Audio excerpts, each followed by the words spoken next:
जब भी जीवन में विपत्ति आए, ध्यान देना, जब भी जीवन में विपत्ति आए, संकट आए, मनुष्य जीवन है, इसमें सुख और दुख, विपत्ति और संपत्ति हर व्यक्ति के जीवन में आती हो जाती रहती है। जब भी जीवन में विपत्ति आए, जब भी जीवन में संकट आए, जब भी जीवन में तकलीफें आए, संसार को मत पुकारो।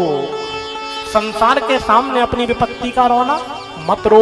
यदि हम संसार के सामने अपनी विपत्ति का रोना रहेंगे तो व्यक्ति कहेगा, हाँ भैया तू बड़े कष्ट में है, जितनी मुझसे तेरी मदद बनेगी तन मन धन से मैं तेरी करूंगा।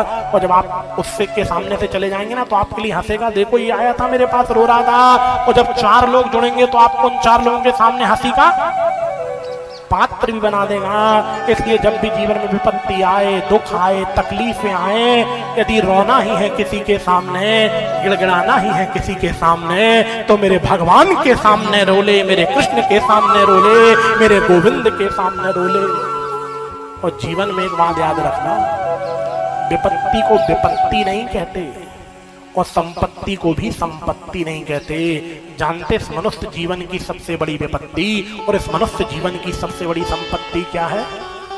इस मनुष्य तन को प्राप्त करके, इस मनुष्य तन को प्राप्त करके उस परब्रह्म परमात्मा को भूल जाना ही ये मनुष्य जीवन की सबसे बड़ी विपत्ति है। और इस मनुष्य तन को प्राप्त करके उस परब्रह्म परमात्मा को याद रखना ही ये मनुष्य जीवन की सबसे बड़ी संपत्ति है। ये मनुष्य जीवन की सबसे बड़ी संपत्ति है।